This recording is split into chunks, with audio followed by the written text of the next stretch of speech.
everyone. Welcome to the Charlotte Mason Show. I'm your host, Julie Ross, and I'm here today with my sweet friend, Rebecca Butcher, and we are going to be talking about something I get asked a lot about, which is homeschooling through adoption. And so I thought of you, Rebecca, just because you're such a wonderful person and such a dear friend, and I just have loved watching your story and seeing your pictures of your sweet girls and just kind of following you. And so, I wanted someone who's kind of real and doing this and can just talk from the heart. So I know you have such a passion for this and such a heart for people that you'd be the best person to have on. So thank you so much for coming on today. Wow. Thank you so much for having me. You are so welcome. So can you tell people a little bit just about kind of your family story, if you don't mind? Sure. From the beginning, I've been married to Scott almost 20 years. We had a surprise pregnancy 1 year and 9 months, one day after we got married. And that was our firstborn, Wyatt. So we like to remind him that he was our anniversary baby, our first anniversary baby. That keeps him humble. And then after Wyatt, we got pregnant again with our daughter, Annabelle. She was diagnosed in utero with something known as hypoplastic left heart syndrome. If there's ever a heart condition you don't want your baby to have, that would be it. That was a very scary, risky pregnancy. She was able to be born and perform open heart surgery when she was 4 days old at MUSC here in Charleston. And then she passed suddenly once we actually had her home for a few weeks. After her, and I'll get back to that, a lot of her story goes hand in hand with where the Lord called us with adoption. After her passing, the Lord gave us one more child with Luke, our rainbow baby, and he is now almost 13. So I have 18, just turned 18, graduated my first. He's been homeschooled the whole way through. Luke is 13. And then after Luke, I have experienced a lot of medical problems. I lost my mother when she was 42 to years and years of different cancer diagnoses. And I started having some of the same problems after Luke was born. So we performed a radical hysterectomy a week later. And so I knew that although my womb was closed, my heart was still very much wanting to add to our family. And I jokingly told my husband in the doctor's office that day, well, we're just going to adopt our next kid. And he was like, honey, whatever it takes at this point. So several years passed, and that joke became a reality when I started thinking back to that time in the hospital with Annabelle. And there was one little baby in particular that was a few beds down that had a much minor heart condition compared to what we were having to walk through. But there was nobody there for that baby. They would have volunteers come in just to rock that child in the ICU. And it was just devastating. At the time, Wyatt was 3.5, almost 4. And so he started asking, where is that baby's mommy? And so I think through that opportunity and then the ministry we began out of that after Annabelle passed, we started realizing that there are children that in our country are taken care of, their medical needs, but they still need a home. And at that same time, we had friends that were living as missionaries in Asia, and their organization was doing some work in China. And there was a child that had the same diagnosis that Annabelle had that they made me aware of, that we were praying for. China would not put together a file for this child because her need was so severe. Right. And so basically she was just going to be left to die.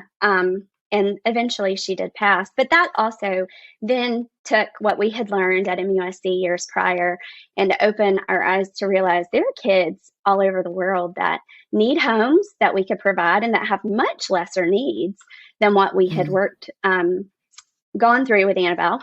And so we then started praying, and the Lord just kept pricking our hearts towards adoption and the fatherless, and specifically medical needs that we knew in America we could easily let a child that had a more minor heart condition come here, get the help they needed, and have a home and a family.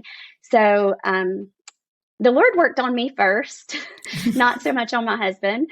And I started just praying, if this is your will for our family, just I can't move his heart. You're going to have to. And Scott was not, he just wasn't moving. And adoption's a really hard, risky thing. Oh, It's yes. very uncomfortable. Yes. And I can imagine losing a child the way you all did too. That was hard for him to want to risk something again and open his heart. Yeah. 100%. Yes. Yeah. He could not protect us anymore. Yeah. If we stepped into that heart again, and that trauma. And the other thing is, we knew we also needed to have ourselves in a place where we were not going to be parenting out of fear. And so anyways, the Lord got us there. And eventually one day Scott walked in the door from work with tears in his eyes. And I think he had listened to a sermon as he was driving or something and just said, "I'm wrong. I've held us back. This is the Lord's will, and it's going to be hard, but we have to be obedient and faithful."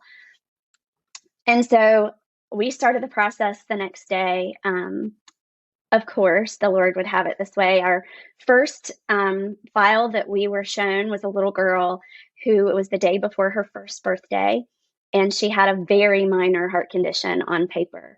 And we both looked at each other like, this is nothing. I mean, this might be a cath lab procedure. This is totally doable. This isn't going to be hard at all. And little did we know, but we ended up saying yes to her. The Lord just said, this is your child. And so in February of 2014, we were in China, my husband and I and our two boys, adopting our first daughter. We quickly realized that it was a lot more than a small heart condition. She, over the next year and a half, we realized she had a brain condition. She needed brain surgery. She eventually was diagnosed with a full-blown genetic syndrome known as Noonan syndrome. And so we spent years shuffling through what was institutional trauma, what was a genetic delay, what was holding her back that way. And and so I thought our plate was full. We always just kind of joked and said, Andy Grace counts for 12 kids. We were full of therapists and all sorts of busyness, and still homeschooling through this entire thing. And then a few years later, October of 17, then my role shifted to, I still want to see these children placed in homes, but my plate is full. Yeah. And as God would have it, he worked through Facebook, of all places, where I was on a forum for children with Noonan syndrome, saw a picture of another little girl, and this woman asking, "Do you think she has Noonan syndrome? We're going to adopt her." And you have all these white mamas on there saying, "Oh yeah, she has a flat nasal bridge," and "Oh yeah, she has a heart condition," which can go along with Noonan's. Okay. And then you've got me, who's the white mama with an Asian baby, saying, "Well, she's Asian. Of course she has a flat nasal bridge. Yeah. That's how she's going to be." And I just reached out to her and said, I'd be happy to have our specialist look at her file, give you any sort of piece at all. I'm not a professional, but I do not believe this child has Noonan's, because I can tell you what we deal with it in this child in these videos and these photos. But fast forward, that was April of 17. October 17th of 17, she texted me one morning that the final paperwork had come to adopt this little girl, and she said no. Oh, she did not have peace, and they would not be traveling. And so we had a weekend. We knew at that point how adoptions worked, and this would be essentially a scarlet letter on this little girl's file. And I was done. Julie, I was working hard. I was reaching out. I know you were. I was trying to find a home for this child, and I kept saying, "There's nothing wrong with her. She has a minor heart condition, but she's thriving. She's healthy. She was speaking in complete sentences in Mandarin. I mean, just a brilliant little thing." And she's at this point about a year and a half in age. Anyways, over the weekend, I couldn't find anyone. Anybody I found either was approved for a boy, or they weren't far along in the process, or something. And my husband walked in the door from a men's group Monday night, and he just said, "Did you ever find a family for that baby?" And I said, "No." And he goes, "Was that what she needs, a family?" I said, "Yeah, that's what she needs." And he goes, "We got one."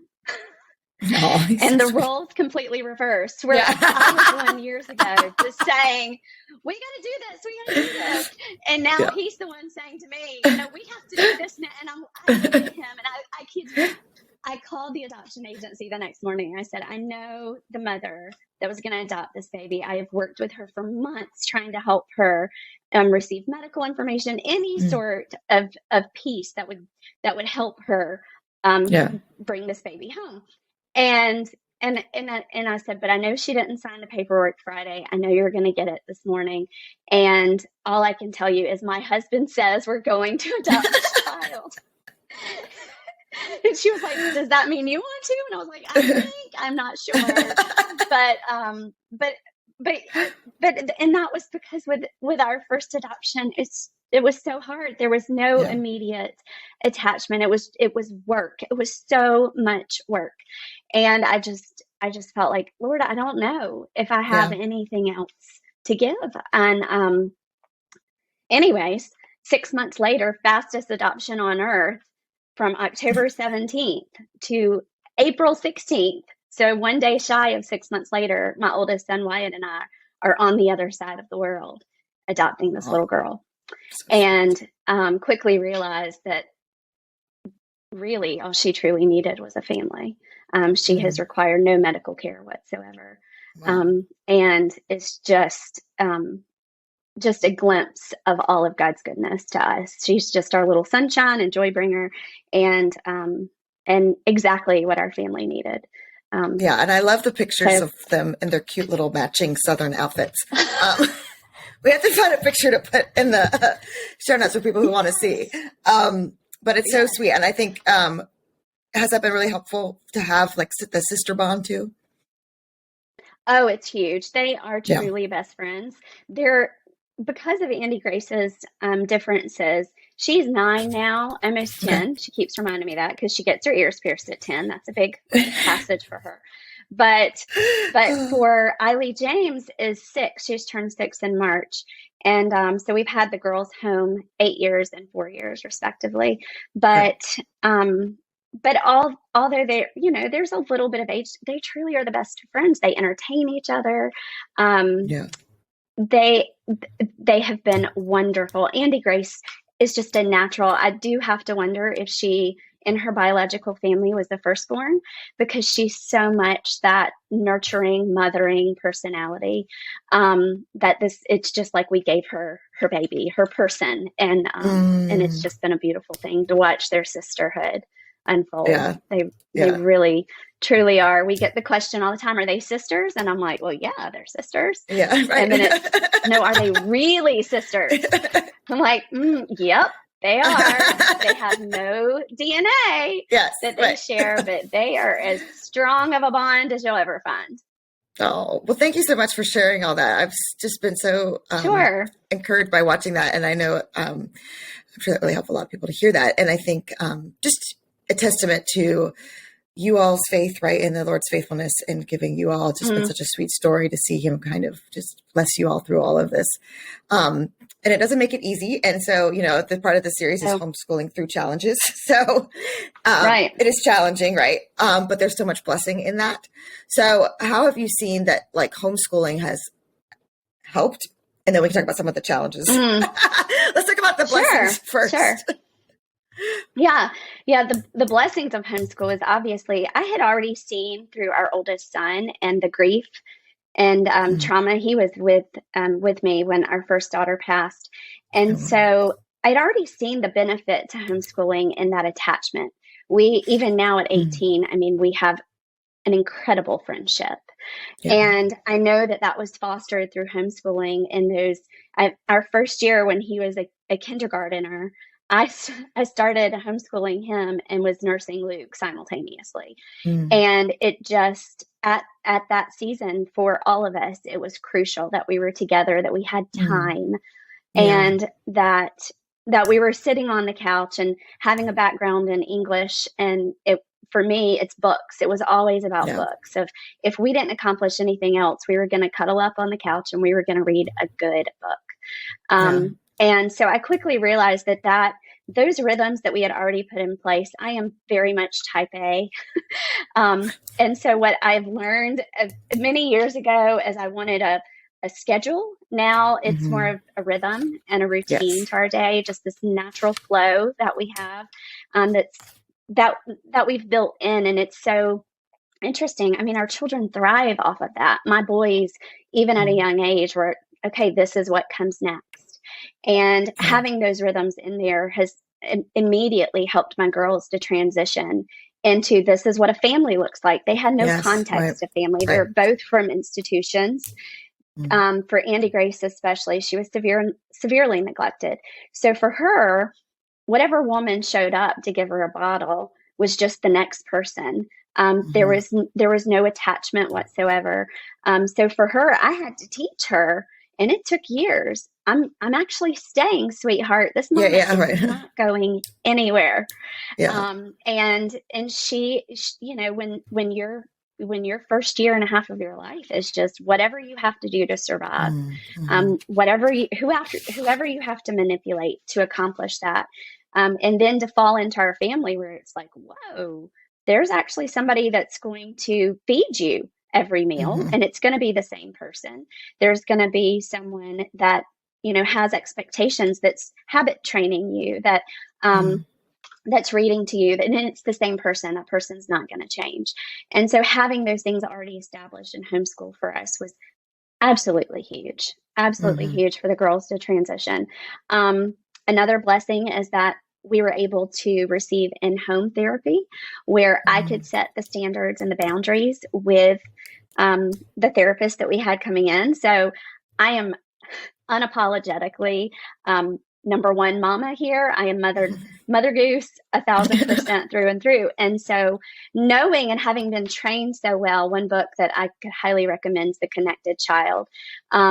But having gone through so much training during the adoption process, that I knew I needed, especially a child from so much trauma, I needed to make sure that I set boundaries with those therapists.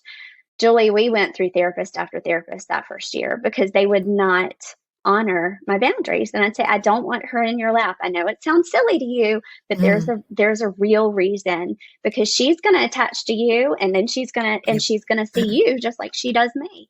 Um, and so we actually still have one therapist, her speech therapist, that has been seeing her since a month after we brought her home for the past eight Wow. years now. Wow. And she was the only one that continually, when I'd say, okay, now, I can't have this happen. I don't want her in your lap. You can do therapy, but she's going to stay with me. Just right off the bat, things that Andy Grace would go, wait a second, I'm attached to her. And so I would do baby wearing with her, even in the presence of other people.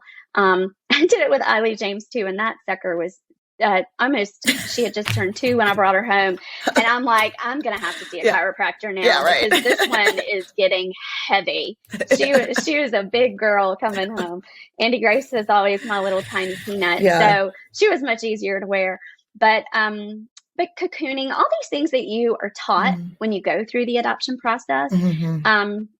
that you have to be trained in. I think pretty much every agency now requires some extent of training in trauma in hard places. And they talk about things like felt safety and cocooning.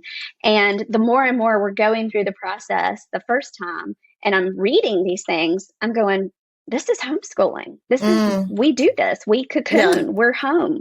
My Mm. kids have these habits and these routines and the schedule that's going to help them know what a family looks like. And just being together Yeah. all the time, they were able to, especially my second daughter, bringing her home, it took her no time to figure it out. She fell right into it immediately and was like, this is home, this is family. And Mm-hmm. she fiercely protects that now. Yeah. I think that's great. I think, because I talk about routines and rhythms all the time, right? And how beneficial they are. And I actually Yes. did another episode on Yes. kind of trauma and homeschooling through different trauma and how that affects children's ability to learn and whatnot. And, and it's those consistent It rhythms does. and routines that are so healing, and you're not having to restructure your entire life. I mean, Right. you are in a lot of ways, but like the major things you do every day are such a nurturing and beautiful thing to bring an adopted child into already, which is awesome. Yes. And Yes. I've really seen, and some of my other friends that I know, and I taught your oldest a little bit, just their Yes. kind heart that your boys have and their empathy. Yes. And I know that's from having adopted siblings and being with them all the time. Do you feel like that's true? Yes. Yeah. 100%. Both of my boys, I I am always continually blown away by their kindness. They are Mhm. constantly thinking of other people. Um, Luke, my 12-year-old, deeply burdened when people are not treated justly. It it truly bothers him to see, even in, my boys have been volunteering for our vacation Bible school at church, and he came home last night and he was just like, Mom, this kid was not very kind. And it just blows his mind that that happens, and that children will be mean to one another. Yeah. And so, and my husband set a great precedent for that too. He read many moons ago, Raising a Modern Day Knight. And so he's been very intentional at different stages in their lives of, okay, now you're entering this phase of manhood. And, you're transitioning out of little boy into a young man. And with that, they take that, they're both wonderful protectors of their sisters. I'm sure you've probably seen in Yeah. photos too. Like, there's Yes. always a boy grabbing a girl, and part of that too has probably been from in our home and in our homeschool. It's okay, partner up, kids. Like, if we go to the zoo, even when they were Mm-hmm. younger, you've got your person, you protect your Yeah. sister. Yeah. Because we know too that our girls, and with any child that's from a hard place, it's going to be even harder for them to make good choices in life, because they Mm-hmm. haven't been given those opportunities from the moment they were born to choose good over wrong, Mm-hmm. or Mm-hmm. right over wrong. And so, as as they get older, those choices get harder and harder. And one day, ultimately, we want them to make a good choice, and a partner for life. And if that's what the Lord has for them. And, making sure that they see that played out in their brothers, of this is Mm-hmm. how a young man treats a princess. Yeah. And those girls will tell you that they are princesses. 100%. But that is, that's really what, it also, they've seen, especially Andy Grace, they've walked with her through brain surgery and so many doctor's appointments. She lost her tooth the other night, and Julie, she has this literally 1 in a million bleeding disorder. Oh, wow. And I didn't know that. that we had no idea. It was kind of a crazy thing, because her surgeon at MUSC was like, this child is just like, we got a lot of unanswered questions. And Mm. before I even operate on her, I just want to make sure there's nothing going on hematology wise. And so we tested, and it came back that, yeah, she had something, but it wasn't that. That precious hematologist literally ran every single test on bleeding disorders until finally he called me and said, Miss Butcher, I mean, there's one more out there, but it's like a 1 in a million chance that she has this. But Wow. I'm going to do it anyways, because that's all I've got left. And I remember sitting in the Aldi parking lot thinking, of course she has that, because we get Yeah. the 1 in a million. And it's Yeah. it's just God's sense of humor. I mean, he's like, Yeah. oh yeah, this girl is something special to me. She is unique and Yeah. fearfully and wonderfully made. And so now that we knew that, like, her tooth the other night bled forever when it fell out, we're rolling up paper towel after paper towel, and we're like, okay, that was just a tooth, but surely she's going to clot at some point. Yes, hopefully. Yeah. And she loved it. She has this resilience about her that's just I bet. amazing. And so, but even little things like that in the daily life that the boys realize, and we've not made a big deal of it. It's just part of life. Everyone is going to be different in some way, and those differences should be celebrated. And so they now have that perspective when they're with other people. Yes. And I know That's that great. kindness is just it is a gift. They are very empathetic, and Yeah. it's hard lessons learned in the trenches for sure. Yep. Yes. But that's such a blessing for them, and the person that they have grown up to be, and their character. But also, I just want to touch on something you talked about, like the medical appointments, right? And then like the tooth fell out and now we're bleeding everywhere. Everybody go get paper towels. Yeah. I think some people feel like if I don't have this idyllic life with this beautiful little schedule that doesn't have any interruptions, we can't homeschool. Or we're doing something wrong, or this isn't going to work because, we have to interrupt because we have to go blah, blah, blah. So how did you kind of balance all of that? Oh, but that's the beauty of homeschooling is that Right. we can just interrupt and we can say, this is more important right now. And it's always been for us, their hearts are first. So if Mhm. something else has to happen before school, it'll happen. Someone told me I would recommend always having someone just one step ahead in the journey that can give you some insight and wisdom. And this woman has been with me from day one. And I'll reach out to her. I've sent her everything from curriculum recommendations to dating advice. and she's someone who told me, and I'll never forget when I was sitting down beginning kindergarten, really wrapping my mind around the fact that we are doing this thing. And she just said, Rebecca, if nothing else, do very little, very well.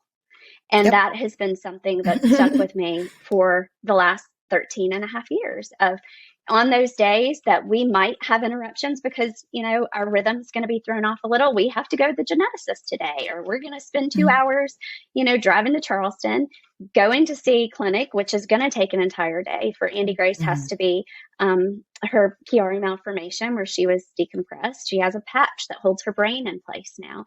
And so we have to check in on that every so often. And she has to be put to sleep for that. And then we immediately meet with her surgeon and who she adores. She thinks he looks like Maui, but but it's just she's the funniest thing. He said, I always know my neuro patients because they come in here loopy because they've just been sedated for their procedures.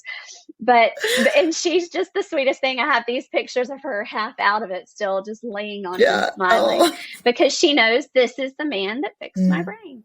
Yeah. Um, Oh. but our rhythm does get thrown off and that happens and it's going to continue to happen. And Mhm. so we learn to adjust and we just learn that, what, sometimes we're calling school an audiobook in the car Yes. on the way to Mhm. Charleston because Yes. that's what we can do that day. And Yeah. there's been harder seasons of that, especially right after we brought our first daughter home from China. Hard seasons. And I look back on it now because that that son was in fourth grade at the time and Yep. now he's going to college next year. And I Yeah. just think, Lord, how did you do this? But he did, because Yes. that's where the Right. divine teacher comes in and Mhm. just fills those gaps and fills Yes. those voids and takes Yes. over. And just somehow you look back and say, I don't know how you did it, Lord, but you did. Yep. Yes. And that's so encouraging because I love that, how she said that, do a lot of little well, and we can feel like we have to Yes. do everything well. And that's just actually Yes. can lead you to burnout real fast.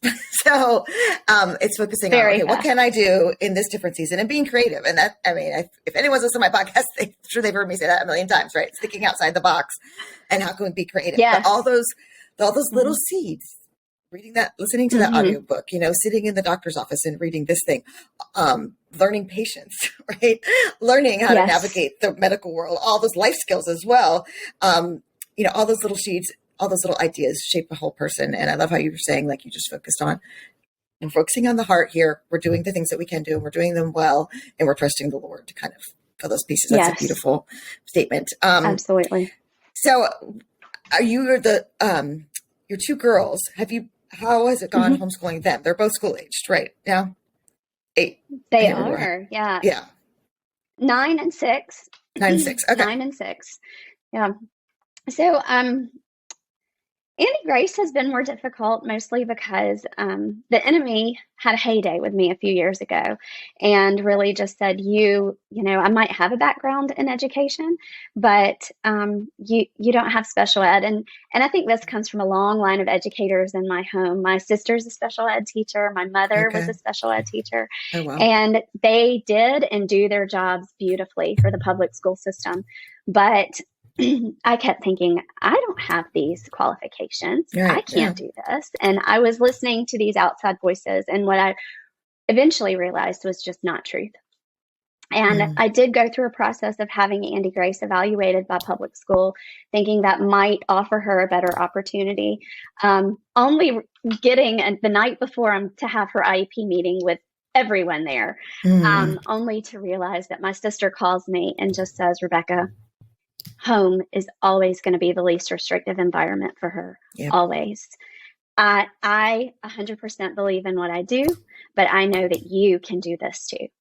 And that's kind of that I needed to hear it from someone else other than myself. Right. I knew that that's where the Lord was leading me. My husband was very patient to let me work through those doubts. And so I showed up to the IEP meeting the next day and just said, I'm sorry. Thank you for your time. I appreciate you evaluating her. I don't agree with your recommendations for a lot of reasons. They were just not to her benefit at all. Yeah. And it was so incredible, Julie, because as soon as I let the light in on educating her and continuing that process, I really at that time started seeking out more Charlotte Mason methods because I knew I need a gentle learning environment for her. This has to be something that's just going to nurture her, mind, body, and spirit. And so she and I began read alouds where I was told she has no reading comprehension ability, but then I could read that year we went through the entire Chronicles of Narnia, and we're reading. I mean, I've always made a point to read to the higher level, I guess. So more Right. of my, at the time, 5th, 6th grade sons levels. And so we're reading A Wrinkle in Time. We're going through The Witch of Blackbird Pond. And although she couldn't just answer a read and regurgitate question for them, you can ask this little precious child, can you narrate to me? Can you just tell me what you learned? What did we talk about? And the details are incredible.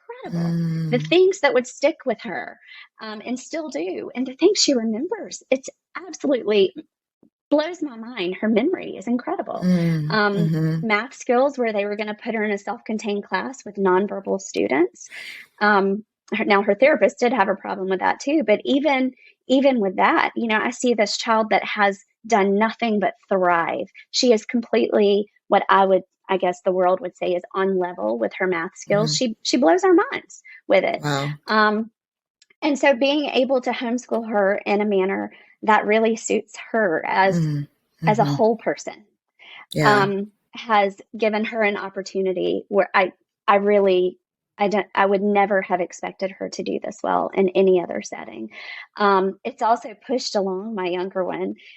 So they kind of tell you when you adopt that based on the amount of time they've spent institutionalized, you can kind of take some of that time off and you're going to essentially start over in a lot of ways. Right. So it wasn't a big deal, especially with Andy Grace's other needs, to delay school a bit for her, some formal lessons. With Eiley James, on the other hand, this child is just, I'm going to do what they're doing because we had these rhythms and routines in place.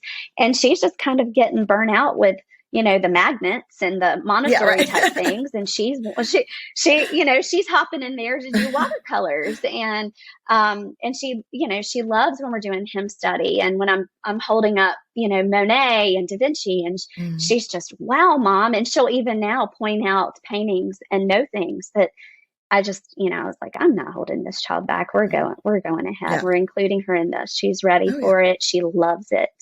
And it has been the biggest blessing, because what I found, truly, I think I needed it more than they did.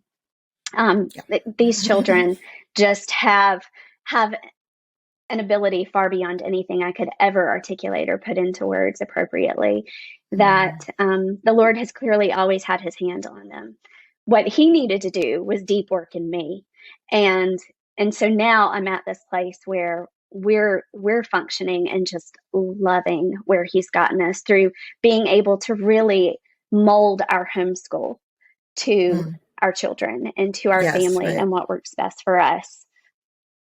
That's great. Yeah, I've definitely feel, and we talked about a lot through this series, right, of how the blessing of a Charlotte Mason education for children and parents going through difficulties and trauma, just how healing all the different aspects of what she includes, like you were mentioning, like the art and the music and the being out in nature, and how therapeutic all those different things are, and the beautiful literature and poems, it heals our soul at the same time it's helping our children. And I love what you mentioned about narrating, because I feel like we could think, we have to kind of check all these boxes. And if they're not checking these boxes because, either trauma or medical needs or delays, that, we're not measuring up, and seeing the value of the other things that they're getting and putting emphasis on those, and being able to narrate is such a higher level thinking skill than being able to recall, who ate first, Right. And it shows, like you're saying, like her personality coming out and being able to do it. And Charlotte Mason even says that. She gives an example. And she uses, I can't remember the word, not a word we use now to describe somebody who's neurotypical, but that kind of child even can narrate Shakespeare, Plutarch, I think Bacon's essays with ease, and you're like, what? Yes. No. And then you see it happen. You're like, oh no, wait, she was right. We put such little value on them. Yeah. So that's been super encouraging.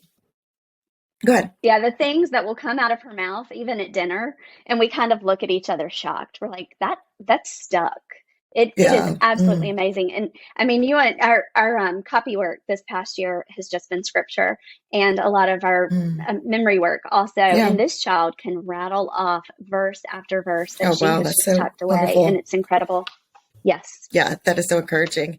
So, we've talked a little bit about some of the challenges. Were there any other ones that you feel like we should address?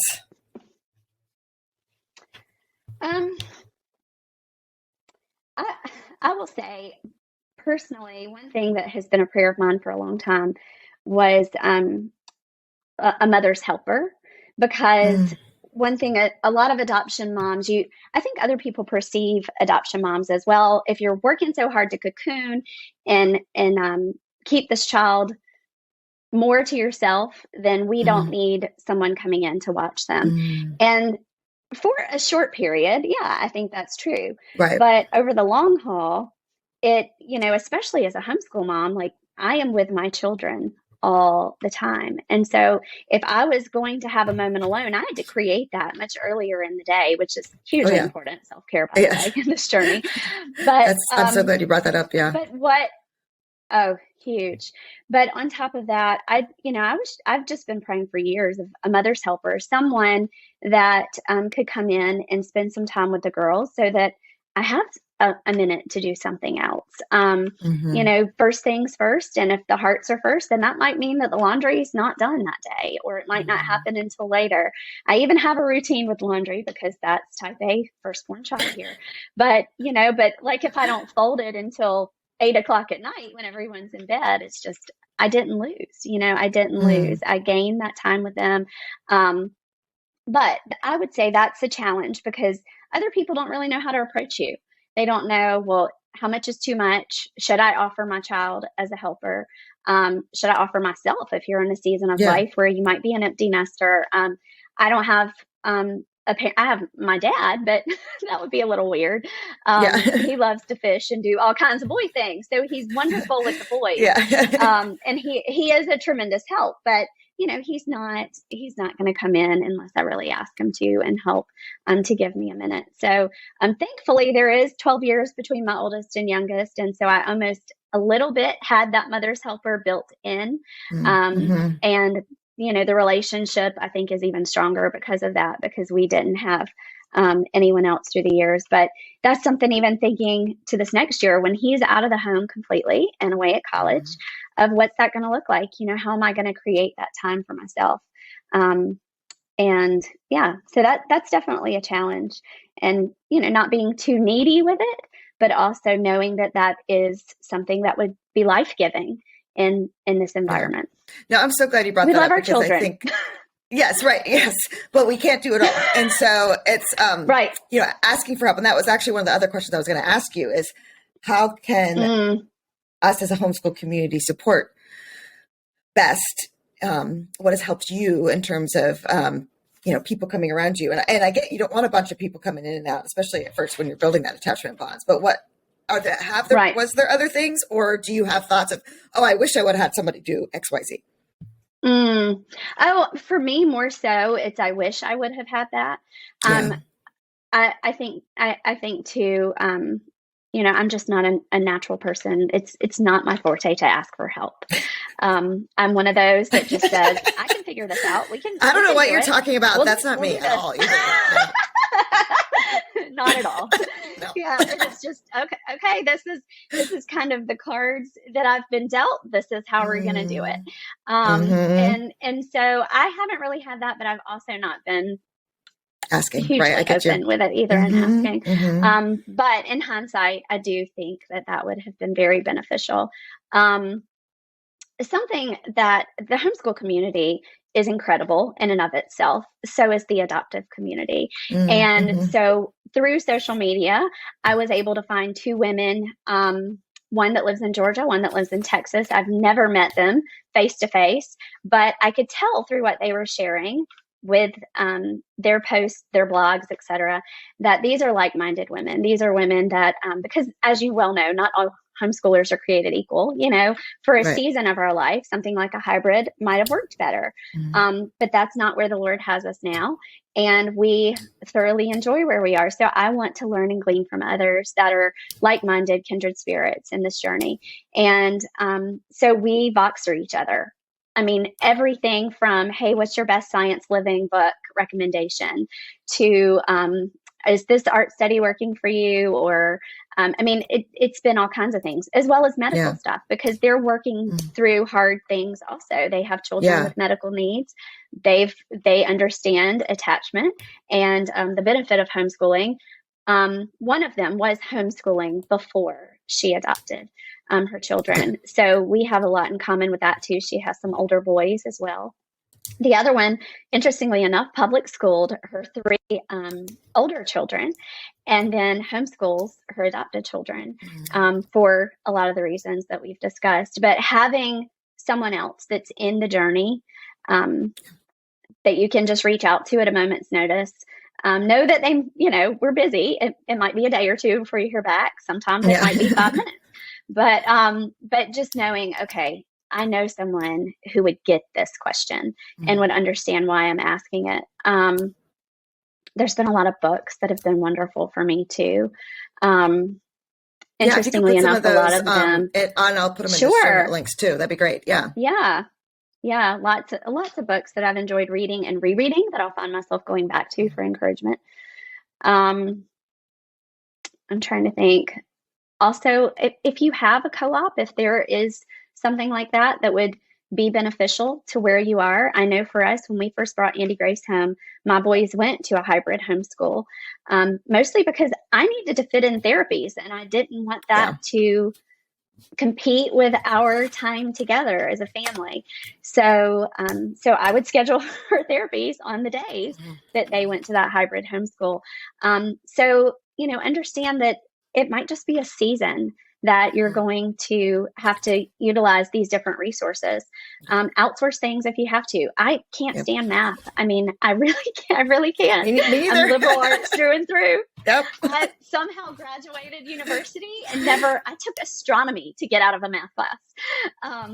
And so for me, once they get to that higher level math, I'm going, oh yeah, this is going to be a problem. And so outsource those things, find other opportunities for your kid to be able to get help with that from someone who does have a natural bent towards it. But that's great advice. That would be willing to ask for help, to see that, even Absolutely. if it's not forever, that that's not a weakness, that's a strength to be able to see. And we are so blessed to live in the world that we live in, where you can communicate with people through Voxer. And there are these different options to get help with your homeschooling, and you don't have to do everything for everybody all the time. That's so great to hear. So just to close here, what advice would you give to someone who's kind of starting this journey of homeschooling their adopted children? Give yourself grace, more than you think you need every single day. This is a new space for not only your new child, but for your family as well.